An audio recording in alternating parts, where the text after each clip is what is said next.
पद कृपा सिंधु हरि महामोहतम जासु वचन रविकर गुरु बिनु ज्ञान न उपजे गुरु बिनु मिले न भेद गुरु बिनु संशय न मिटे। जय जय जय गुरुदेव। बोलिए प्रेम से श्री सद्गुरु महाराज की जय। परमाराध्य गुरुदेव के पावन श्री चरणों में वंदनीय साधु समाज, आदरणीय धर्म प्रेमी सज्जनों, माताओं, बहनों तथा प्यारे बच्चों, जब जब हमारे सामने भक्ति की चर्चा होती है तो हमें भगवान श्री राम के उपदेश को याद करना चाहिए। भगवान श्री राम ने शबरी को भक्ति का उपदेश देते हुए सबसे पहले क्या कहा था? प्रथम भगति संतन कर संगा। आप कुछ भी नहीं जानते हैं भक्ति के संबंध में, या बहुत जानते भी हैं, फिर भी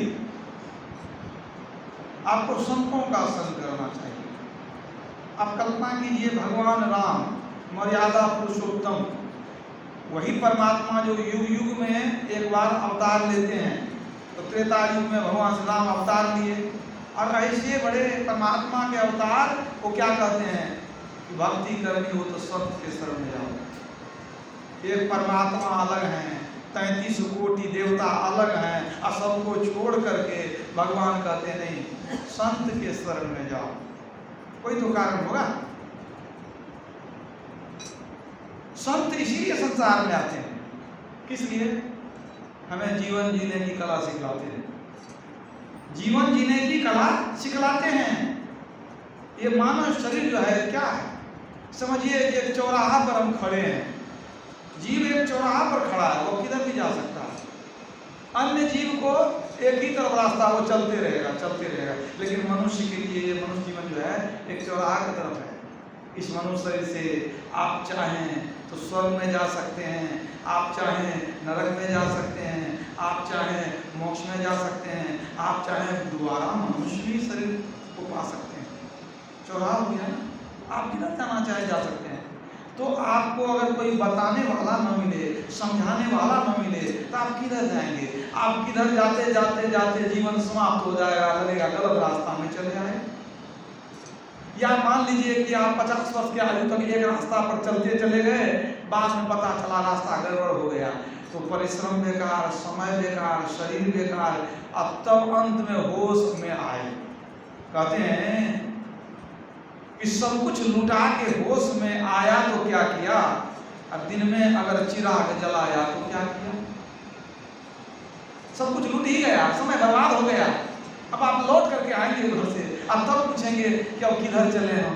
तो अच्छा यह है कि आप नहीं चलेंगे तो चौक पर रहेंगे, कहीं भी जा सकते हैं। अगर रास्ता पकड़ लिए तो लौट कर आने में बड़ा समय लग जाएगा। तो कहीं मत चलिए, मतलब भक्ति नहीं कीजिए, वो ठीक है, लेकिन जब कीजिए जानकर, बूझकर, समझकर तब कीजिए। किनसे समझेंगे? भगवान राम ने साफ कह दिया, प्रथम भगति संतन कर संगा। संत के शरण में जाएंगे, कोई आपको ज्ञान देंगे। जब संतों के शरण में जाएंगे तब आपको आरंभिक ज्ञान मिलेगा। बिनु सत्संग ज्ञान नहीं उपजे, कर ले जतन हजार ले, ब्रह्मानंद खोज गुरु पूरा, उतरो भव जल पार ले। संत के शरण में जाएंगे, भव जल पार नहीं उतरेंगे, फिर गुरु भी करना पड़ेगा। लेकिन संत के शरण में जाएंगे, सब ज्ञान हो जाएगा, सब तरह का ज्ञान हो जाएगा कि क्या करना है, क्या नहीं करना है।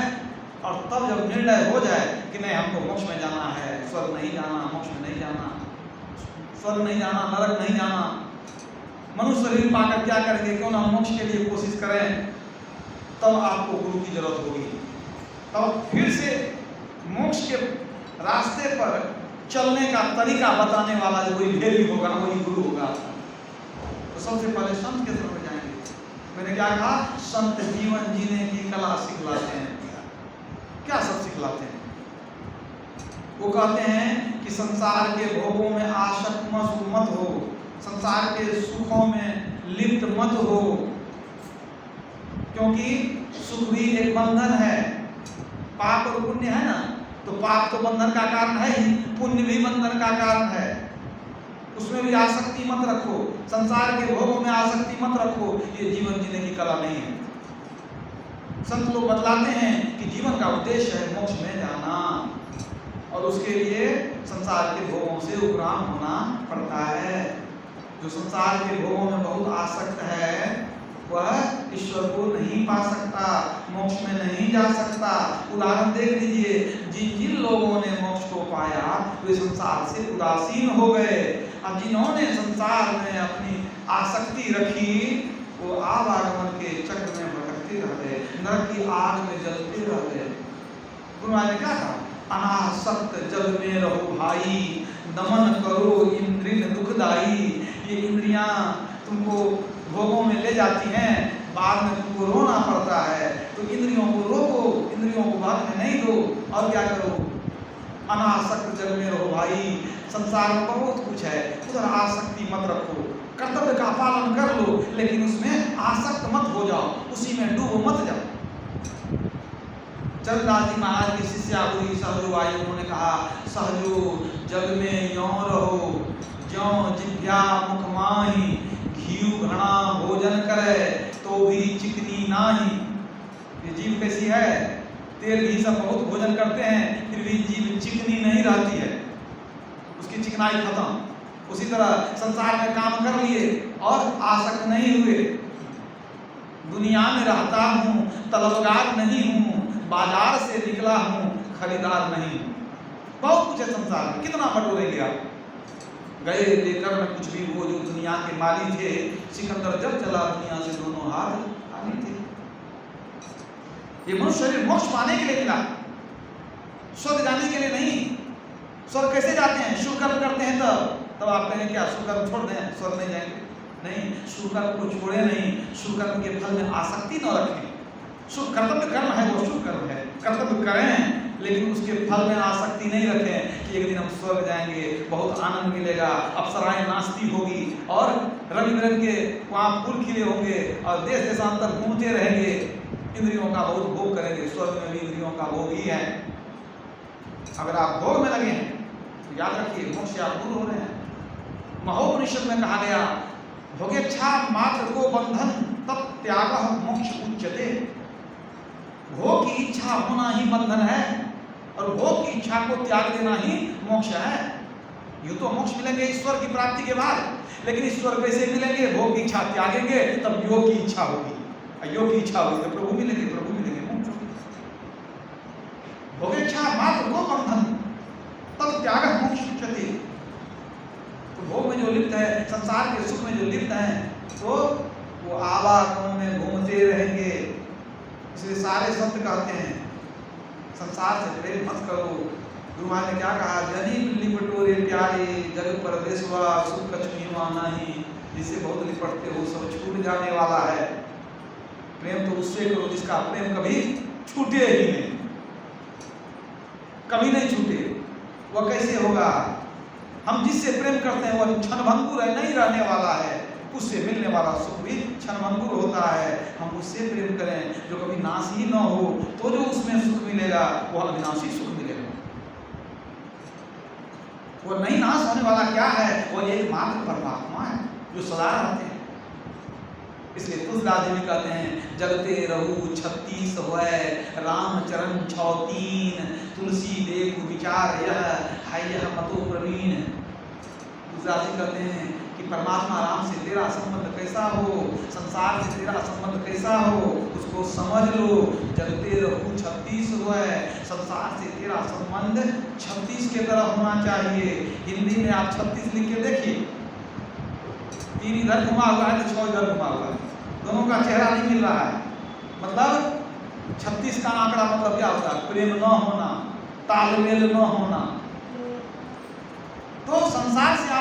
तालमेल नहीं रहना चाहिए, ज्यादा प्रेम नहीं होना चाहिए। जगते रहूं 36 हुआ है, मतलब 3 के तरफ 6 का पीठ है और 6 के तरफ 3 का पीठ है। ठीक इसी बात को कबीर साहब ने कहा, जगत पीठ दय भागरी मेरी सूरत सुहागिनी जागरी।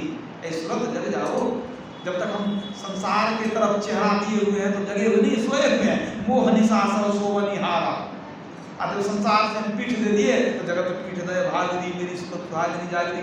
जो तुलसीदास जी कहते हैं वही कबीर साहब कहते हैं कि संसार से तुम पीठ दे करके रखो, प्रेम मत करो। और राम से कैसा संबंध होना चाहिए, राम चरण 6:3 6 पर 3 63 कहते राम से तेरा संबंध 63 की तरह होना चाहिए।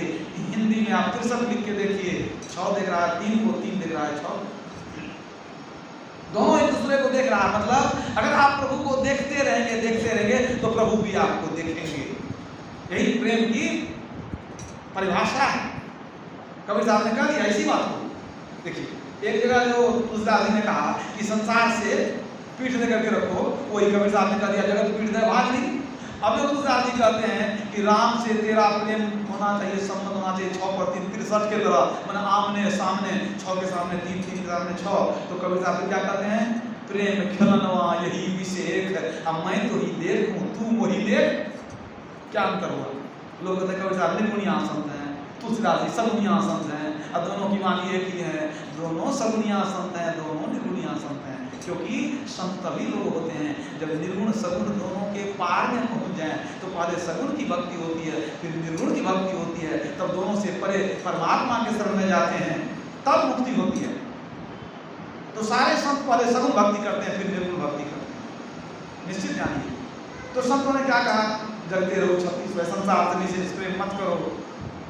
लोग सोचते हैं नहीं शुभ कर्म करेंगे बहुत सुख होगा, बहुत सुख होगा, लेकिन ये शुभ कर्म भी बंधन का कारण बनता है, क्योंकि उसके भोग में आपको आसक्ति है। आप स्वर्ग जाना चाहते हैं, अगर पुण्य कर्म करते हैं और स्वर्ग की इच्छा नहीं है तो पुण्य आपका जमा रहेगा।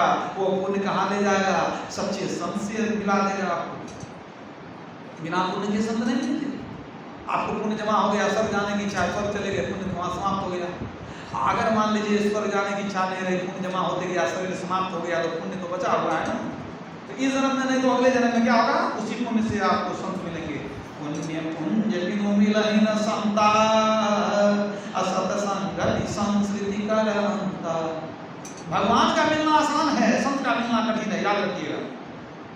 भगवान राम जब अवतार लिए क्या करते थे, वो पर्दा में रहते थे कि कोई देखे नहीं हमको।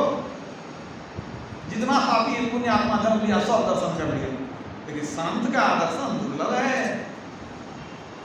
सुंदर और मिलाए सब ही पर संत समागम दुर्लभ भाई। भगवान राम ने कह दिया कि संतों का दर्शन दुर्लभ है। बड़े भाग पाइए सत्संगा, नहीं प्रयास हो या भंगा। भगवान राम खुद कहते हैं बड़े भाग से संत मिलते हैं। बड़े भाग पाइए सत्संगा कब कहा उन्होंने, जब सरकार ऋषि उनके दरबार में आए थे, एकदम साष्टांग प्रणाम किए, हे प्रभु बड़ी कृपा हुई आपकी, संत का दर्शन हो गया। भगवान का दर्शन आसान है, संत का दर्शन कठिन है, याद रखिएगा। भगवान का दर्शन हो गया आपको स्वर्ग मिलेगा, संत की कृपा हो गई मोक्ष में जाएंगे। बहुत बड़ा अंतर है। इसलिए भगवान राम ने ये नहीं कहा कि मेरा दर्शन करो, कहते संत के शरण में जाओ। संसार से अनासक्त बनाएंगे तुमको, वो आसक्ति को दूर करेंगे, इंद्रियों के भोगों से तुमको उपराम कर देंगे। जब हम विषय को त्यागेंगे तब निर्विषय की ओर चलेंगे। तो संसार में आसक्ति नहीं रखें, शुभ कर्म में भी आसक्ति नहीं रखें, और नहीं तो शुभ कर्म करने वाले की भी अधोगति हो जाती है। छोटी सी चूक होगी, कहां से कहां चले जाएंगे। कबीर साहब ने क्या कहा, कर्म गति टारे ना ही डरी, मुनि वशिष्ठ से पंडित ज्ञान की सोधी के लगन धरी। सीता हरण मरण दशरथ को मन मुंह में विपत पड़ी। भगवान राम को कितना दूर झेलना पड़ा। सीता का हरण हो गया, दशरथ जी मर गए, मुंह नहीं देख सके, और जंगल में भी विपत्ति आ गई, है कि नहीं। भाई को शक्तिमान लग गया, कम कष्ट नहीं हुआ भगवान रावण से बहुत युद्ध करना पड़ा। इतना ही नहीं, कबीर साहब आगे कहते हैं, कोटि गाय नित पुण्य करत नृग, गिरगिट जोनी पड़ी। बहुत प्रतापी राजा था, बहुत दान पुण्य करता था, लेकिन गिरगिट के जोनी में जाकर के हजारों वर्षों तक रहना पड़ा। सोचिए कैसे हो गया। इसी प्रसंग को थोड़ा सा समझाता हूँ, शायद आप लोग न सुने हों कि राजा नृग किस तरह गिरिट योनि में गए। राजा ने तो हम लोग सुन लेते हैं, महाभारत का ये प्रसंग है, महाभारत नहीं, मद्भागवत महापुराण में ये प्रसंग आया है। भागवत कथा जो है उसी में एक प्रसंग है। एक बार शांब, प्रद्युम्न, चारुभानु और गदा ये राजकुमार थे, यदुवंशी राजकुमार। शांब कौन था? भगवान विष्णु के पुत्र थे। तो ये लोग यदुवंशी राजकुमार उपवन में कहीं खेल रहे थे, जंगल में चले गए खेलते खेलते। बहुत देर खेलने के बाद इन लोगों को बहुत प्यास लगी, सोचे कि पानी खोजते हैं, कहाँ पानी मिल जाए, प्यास हो जाएगी। खोजते खोजते एक कुआं नजर आ गया, चले गए सब राजकुमार कुआं के पास। वहाँ जब गए कुआं में झांकते देखते हैं पानी तो बिल्कुल है ही नहीं कुआं में, लेकिन बहुत बड़ा गिरगिट उसके अंदर पड़ा हुआ। बड़ा विचित्र शरीर था उसका, बहुत विचित्र रूप था। उसको आश्चर्य लगा उन लोगों को, भाई कुआं में पानी नहीं है, ये गिरगिट बेचारा पड़ा हुआ है, निकल जाता तो अच्छा होता। उन लोगों ने सोचा निकाल देते हैं, फंसा हुआ है। उन लोगों ने कोशिश की लकड़ी आदि लेकर के कि निकाल दें, पूरी कोशिश करके वे लोग थक गए, गिरगिट को निकाल नहीं सके वे लोग, बहुत बड़ा विशाल गिरगिट था। तो वे लोग दौड़ करके गए भगवान कृष्ण के पास, उनको बता दिया सब बात, ये कुआं है, बहुत बड़ा विचित्र गिरगिट है, चलिए ना देखिएगा आप भी। हम लोग बहुत कोशिश किए, निकाल नहीं सके। भगवान कृष्ण कहते हैं ऐसी बात, चलो हम भी चलते हैं। भगवान कृष्ण वहाँ आए, देखते हैं तो उन्होंने खेल खेल में हाथ बढ़ा करके अनायास गिरगिट को बाहर निकाल दिया। और जैसे गिरगिट बाहर निकला उनके हाथ में आया, और जैसे हाथ से छूटा पूरा शरीर उसका बदल गया, गिरगिट की योनि छूट गई, सुंदर देवता के रूप में वो प्रकट हो गए, सुंदर आभूषण, सुंदर वस्त्र, माथे पर मुकुट, बिल्कुल तेजस्वी देवता। भगवान कृष्ण क्या नहीं जानते थे, वो तो सब कुछ जानते थे। फिर भी उन्होंने लोगों को बताने के लिए उस देव पुरुष से पूछा, हे महाभाग, आपका रूप तो बड़ा सुंदर है, आप तो स्वर्ग के देवता की तरह लगते हैं, आप हैं कौन, हमको ये बताइए, और ये भी बताइए कि आखिर गिरगिट कैसे बन गए थे आप गिरगिट योनि में थे, ये कैसे हो सकता है? हम सबकी इच्छा है कि आपका वृत्तांत आपके मुंह से सुने। भगवान तो सब जानते थे।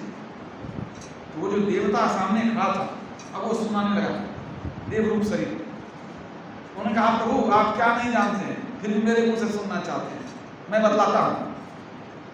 मैं महाराज इक्ष्वाकु का पुत्र राजा नृग हूँ। मेरे पास धन धान्य की कोई कमी नहीं थी। अभी भी कोई दानी को याद करते हैं तो मेरा नाम लिया जाता है, राजा नृग। बहुत बड़े दानी को याद रखिएगा। वो राजा नृग खुद सुना रहे, मैं प्रत्येक दिन कुछ न कुछ दान किया करता था, और न्याय के द्वारा अर्जित धन को मैं दान करता था, पाप का धन नहीं, न्याय के द्वारा धन अर्जित करके तब मैं दान करता था।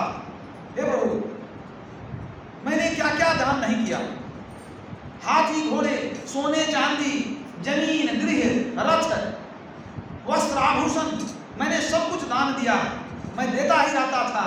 इतना ही नहीं, मैं हजारों गायें नित्य दान किया करता था। प्रभु, आकाश में जितने तारे हैं और धरती पर जितने धूल के कण हैं, मैंने उतने गौओं को दान किया।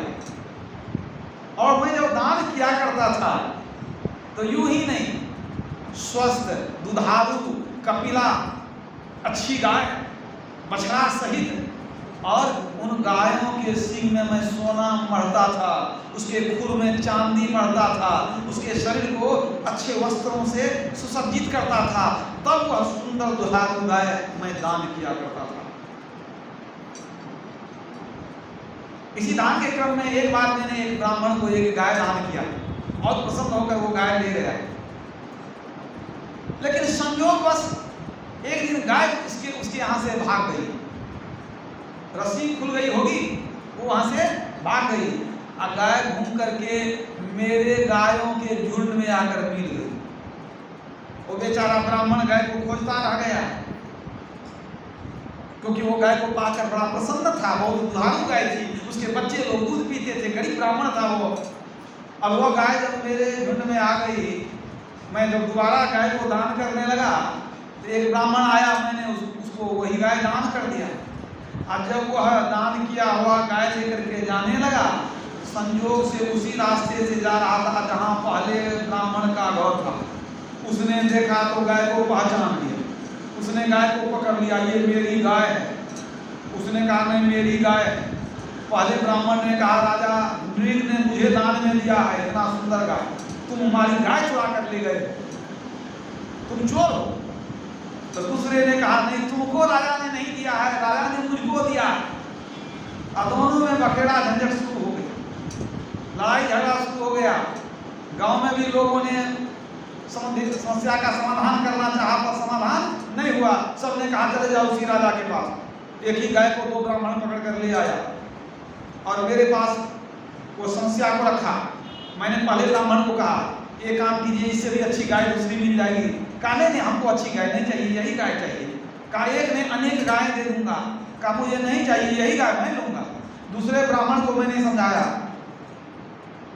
कि कई गौएं मेरे पास है, आप दूसरी ले लीजिए। उसने भी नहीं माना, उसने कहा मुझे यही गाय चाहिए। अब दोनों ब्राह्मण आपस में लड़ने लगे और मैं मति भ्रम का शिकार हो गया। मैं कुछ निर्णय नहीं कर पाया। अंत में कितना भी समझाया, मैंने कहा हे प्रभु आप लोग कुछ ले लीजिए लेकिन मान जाइए, नहीं तो मैं नरक चला जाऊंगा, मुझसे पाप हो जाएगा। मैंने कितना समझाया, दोनों ब्राह्मण ने कहा कि मुझे यही गाय चाहिए। अंत में ऐसा हो गया कि मैं लाचार हो गया और दोनों ब्राह्मण गाय को छोड़कर चले गए। रखो अपनी गाय, गाय तो दान करते हो लेकिन न्याय करने नहीं आता, रखो अपनी गाय। दुखी होकर के वहां से चले गए। उनके दुख के कारण मेरे सर पर पाप चढ़ गया। उन्होंने साथ दे दिया और हमारे ऊपर पाप चढ़ गया। समय पाकर मेरा शरीर छूटा।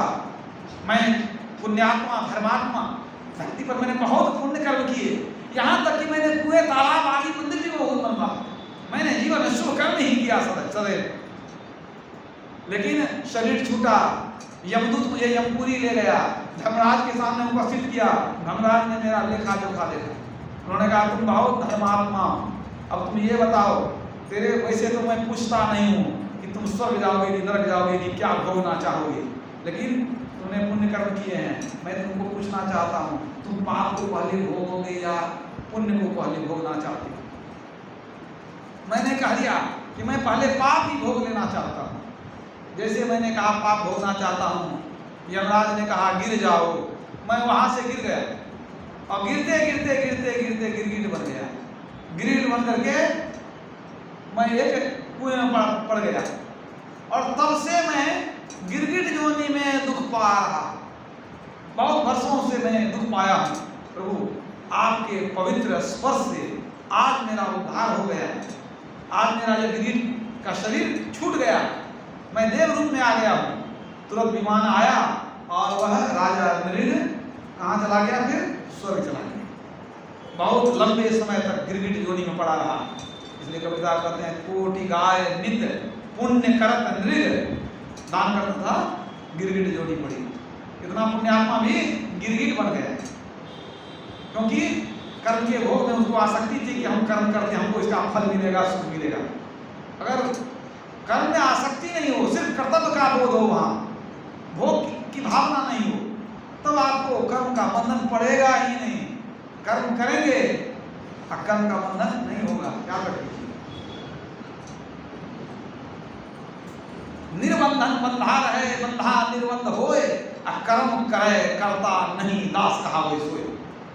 सच्चा दास कौन है? जो कर्म करता है लेकिन कर्म करे करता नहीं, कर्म करता है लेकिन फिर वो नहीं करता। क्यों? बंधन नहीं होता, बंधन नहीं हुआ उसको। कर्म कर लिया, उसको कोई पाप नहीं लगा, उसका बंधन नहीं पड़ा उसको, तो वो स्वर्ग चला गया। कहाँ? कौन चला गया? राजा मृग। तो सोचिए इतना बड़ा धर्मात्मा पुण्यात्मा राजा, उसको गिरगिट की जोनी में जाना पड़ा, फिर वह स्वर्ग चला गया। तो स्वर्ग चला गया तो क्या हो गया? कल्याण हो गया? नहीं, ये मनुष्य शरीर पा करके कोई स्वर्ग चला जाए, मनुष्य शरीर में चले जाए तो यह उन्नति नहीं, ये अवनति है। समझ रखिए, ये अधोगति है, अवनति है।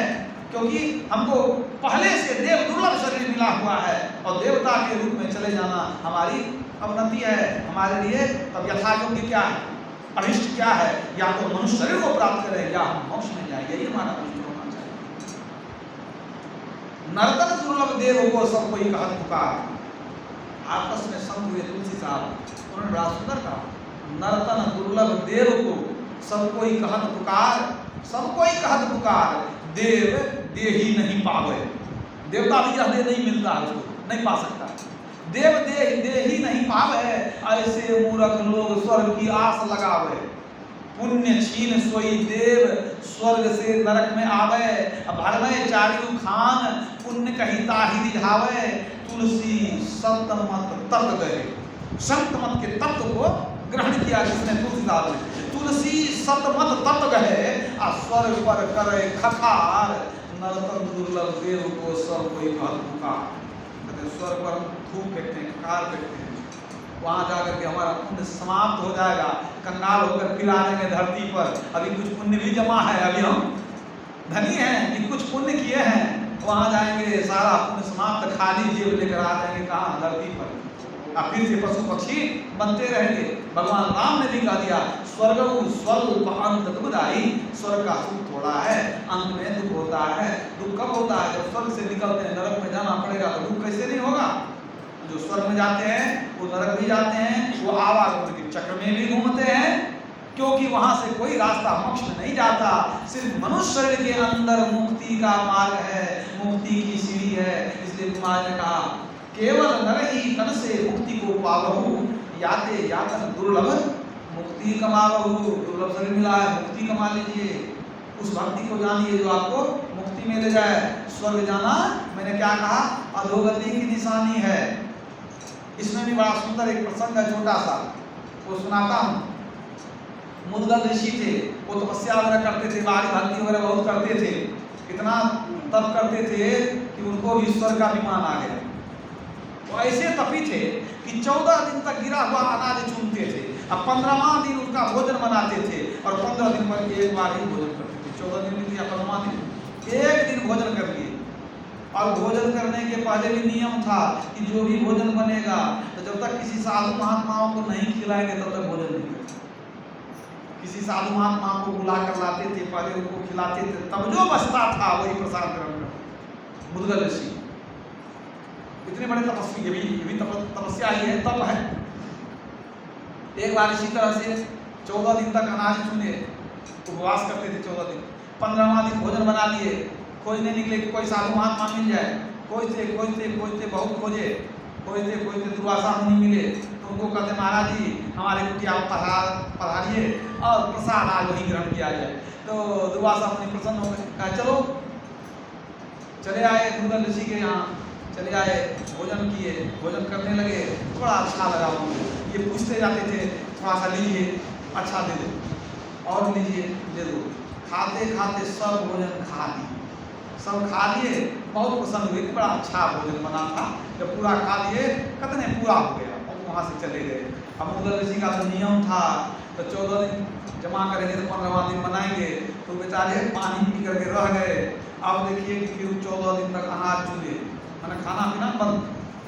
14 दिन तक अनाज चुने, अब फिर 15वां दिन भोजन बनाए। अब जो 14 दिन का उपवास होता था, अब हो गया कितना दिन, लगभग 1 महीना।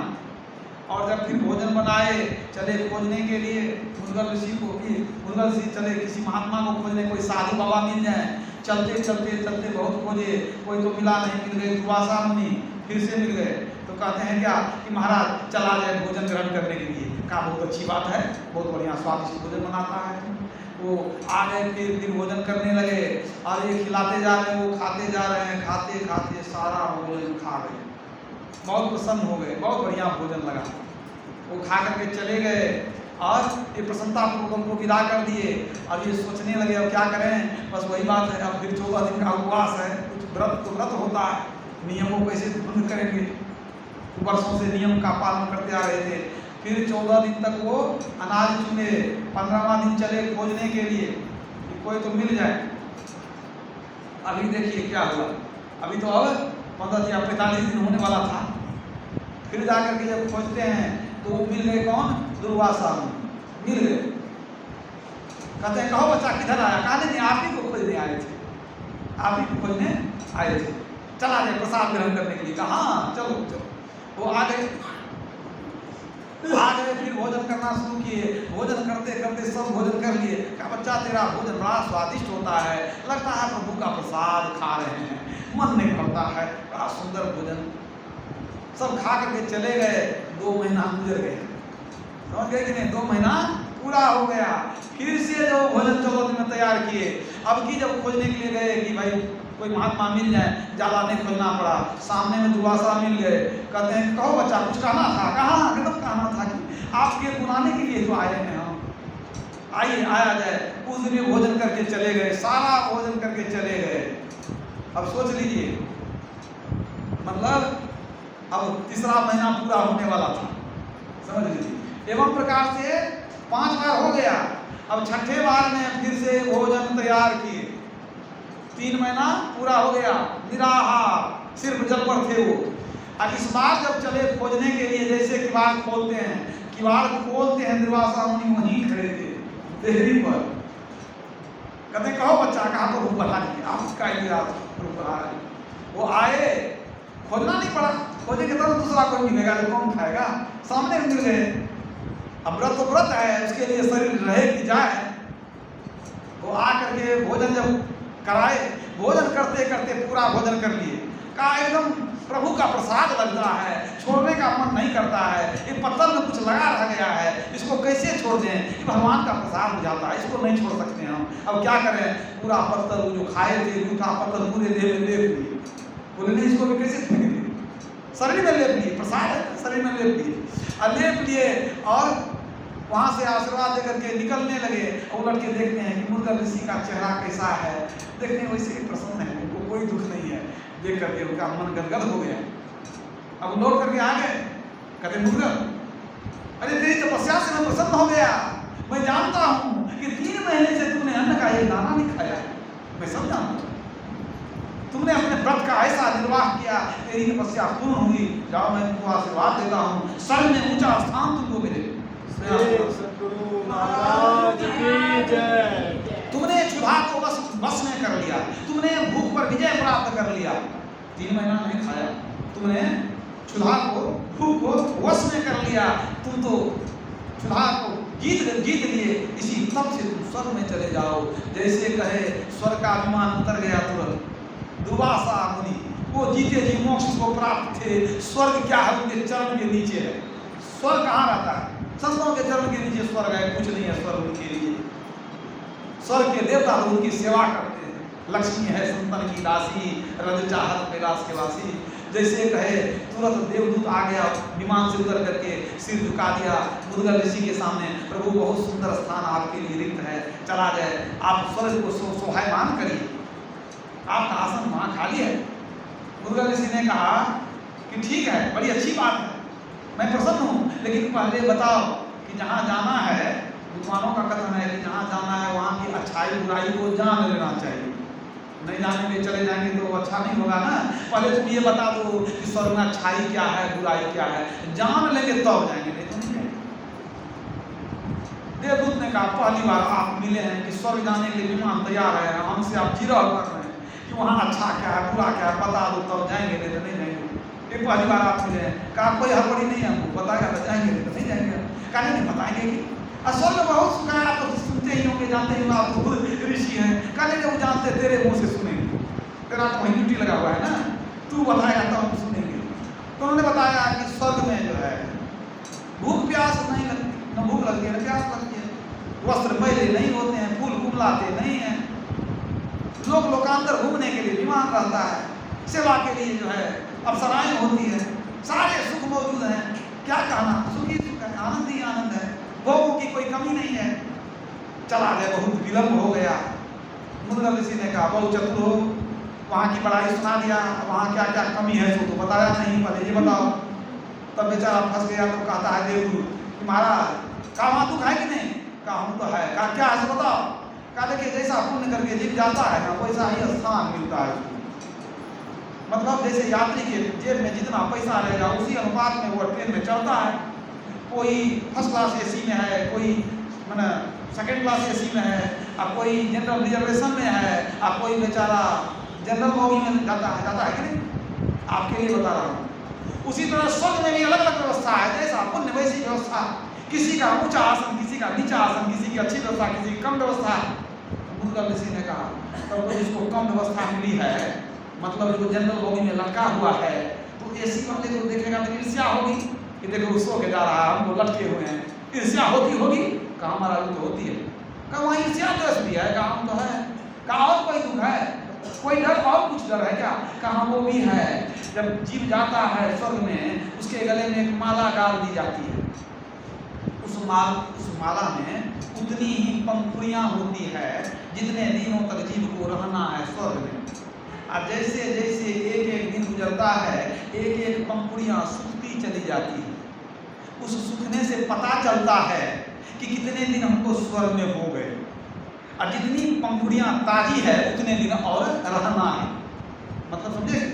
अरे वहाँ पर गीता डायरी या ठाकुर प्रसाद का कैलेंडर नहीं ना है कि 3 दिन बीत गया तो उसमें हम चिन्ह लगा देंगे कि कितना दिन हुआ, कब आए कब गए। वहाँ पुष्पों की माला है, पंखुड़ियों की माला। तो महाराज गले में माला है, अब पंखुड़ियाँ धीरे धीरे सूख रही है, तो जिसकी ज़्यादा पंखुड़ियाँ सूख जाती है, थोड़ी पंखुड़ियाँ बचती है, तो बेचारा सोचते रहता है कि अब ज़्यादा दिन यहाँ रहना नहीं, अब निकाल देगा यहाँ से। उसको मालूम रहता है, मुद्गल ऋषि हड़बड़ा के। तब तो कहा कहीं जिसके पंखुड़ियाँ जिसकी बहुत सारी सूख गई और थोड़ी पंखुड़ियाँ बची है, उसको बेचारा रोज गिनता होगा। तो पंखुड़ियाँ जब सूखती होगी तो उसका प्राण सूखता होगा कि अब 2 दिन के बाद वो निकालेगा यहाँ से। वो तो डरा हुआ रहता होगा। कहा महाराज बात तो सही है। कहा नहीं अपना विमान ले जाओ, ऐसे जगह पर नहीं जाएंगे हम। और जहाँ पर ईर्ष्या द्वेष हो, मरने का भय लगा रहे, तो वहाँ भी इंद्रियों का भोग ही है, तब क्यों जाएंगे वहाँ? ले जाओ अपना विमान, हम जाने वाले नहीं है। बेचारा चला गया। ये आपके साथ की कथा, कोई बनाई कथा नहीं है, समझ लीजिए। वो स्वर्ग नहीं गए, तो मुद्गल ऋषि स्वर्ग नहीं गए। आप धूप अगरबत्ती दिखाते हैं स्वर्ग जाएंगे, हे प्रभु हम स्वर्ग जाएंगे। भाई स्वर्ग तो जाएंगे, लेकिन कोई कहे आज स्वर्गवासी होइएगा, कहिएगा नहीं मरना नहीं चाहते हैं, तब डर जाइएगा, कहिएगा नहीं हम स्वर्ग नहीं जाएंगे। वही बात है, मरना कोई नहीं चाहता है, लेकिन मर करके सब स्वर्ग जाना चाहता है। अब जब वो विमान लेके चला गया तो दौड़े कहाँ? दुर्वासा मुनि के पीछे कि प्रभु हमको कहाँ भेज रहे थे? वहाँ बड़ा खतरा है, वहाँ अच्छा जगह नहीं है, वहाँ ईर्ष्या द्वेष है, मौत का भय लगा हुआ, वहाँ नहीं जाएंगे हम। हमको ऐसा जगह भेज दीजिए और जहाँ से लौट करके फिर वहाँ नहीं पड़े, वहीं रह जाए और वहाँ सुख हो, वहाँ कोई दुख नहीं हो। दुर्वासा मुनि ने कहा उसके लिए तपस्या करने से होगा, उसके लिए अंदर में चलना पड़ेगा। जब तक योग साधन नहीं जानेगा तब तक उस जगह पर नहीं जा सकेगा। याद रखिए, योग साधन के बिना कोई उसे पाता नहीं। कोई तप हो, कोई पूजा हो, पाठ हो, तीर्थ हो, व्रत हो, दान हो, पुण्य हो, स्वर्ग ले जाने वाला है, वो मोक्ष में ले जाने वाला नहीं है। मोक्ष में एकमात्र उपाय है ज्ञान और ध्यान, तीसरा कुछ नहीं है। आपको निर्वाण में जाना है ना, मोक्ष में जाना है ना। प्रभु साहब कहते हैं ज्ञान ध्यान की बात बूझिए या मन को खूब समझाइए जी। अब पलटू मुए पर किन देखा, जीवन ही मुक्त हो जाइए। मरने पर कौन देखा मुक्ति मिलेगी कि नहीं मिलेगी? जीते जी मुक्ति को पा लीजिए। कैसे?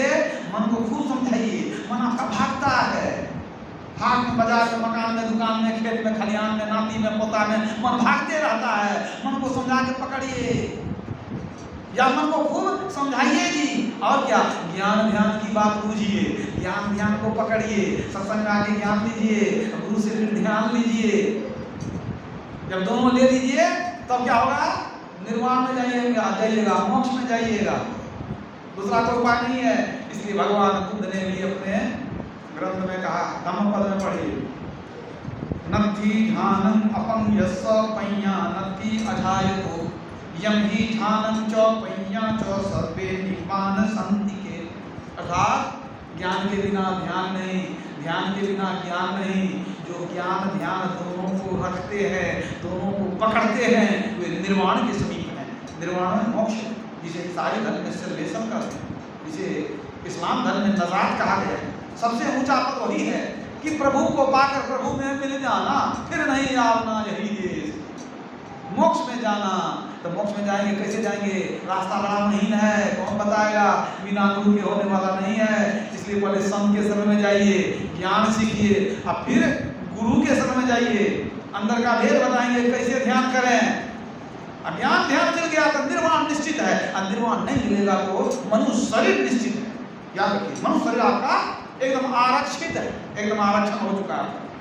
वो तब तक मिलता रहेगा जब तक मोक्ष नहीं मिलेगा। एक बार ब्रह्म ज्ञान के बीज को अपने अंदर डाल लीजिए, दीक्षा का बीज को, अब बार बार मनुष्य शरीर को धारण कीजिए, और थोड़ा थोड़ा भक्ति करके कई जन्म में आपको संत कबीर की तरह, नानक और महावीर की तरह, इस तरह भगवान बुद्ध की तरह, गुरुदेव की तरह मोक्ष को प्राप्त आप कर लेंगे। तो सत्संग में इसलिए जाना जरूरी है कि ये ज्ञान दूसरे जगह नहीं हो सकता। इसलिए भगवान राम ने कहा भगवती संतन कर संगा, और फिर कभी आप गुरुपद पंकज सेवा, सत्संग भी करो, साधु संतों के पास जाओ, और गुरु भी धारण करो, तभी कल्याण होगा। 1977 ईस्वी की बात है, गुरु महाराज गए थे पंजाब, जालंधर गए, तो वहाँ पत्रकार लोग आए, कुछ भक्त विचार के पत्रकार लोग भी थे। तो देखिए, हर समय में जो साधु महात्मा होते हैं, सन्यासी होते हैं, तो उसमें बहुत पाखंडी भी होते हैं, हर समय होते रहते हैं पाखंड। अरे उस जमाने में रावण क्या साधु का वेश नहीं धरा था, सीता का रंग कैसे किया? हाँ, ढोंगी पाखंडी। तू जो पत्रकार था वो महाराज को प्रणाम कर लिया, कहता महाराज जी, कोई व्यक्ति घर द्वार छोड़ देता है, साधु बन जाता है, फिर उसका गेरुआ ले लेता है, सन्यासी बन जाता है, अब कुछ दिन बाद वो अपने को गुरु कहने लगता है, अब कुछ दिन बाद कहता हम ही भगवान है, हमारी पूजा करो। तो कैसे विश्वास करें, कैसे पूछेंगे कि कौन सही है, किसके पास है? गुरु महाराज ने हंसने लगे, कहते हैं कि देखो जी, हम तो कभी नहीं कहते कि भगवान है, हम तो छोटा मोटा साधु हैं, मेरे पास आओ, मैं ज्ञान दूंगा तुमको। देखिए, ने कहा मैं नहीं कहता कि मैं बहुत बड़ा आदमी हूँ, मैं भगवान बन गया, मेरे पास आ सकते हो, मुझसे ज्ञान ले सकते हो। फिर उसने कहा कि महाराज तब सब कुछ जो त्याग देता है उसको सन्यासी कहते हैं। फिर महाराज ने कहा देखो जी, मन से संसार को त्याग दिए तो सन्यासी हो गए, सो बात नहीं है।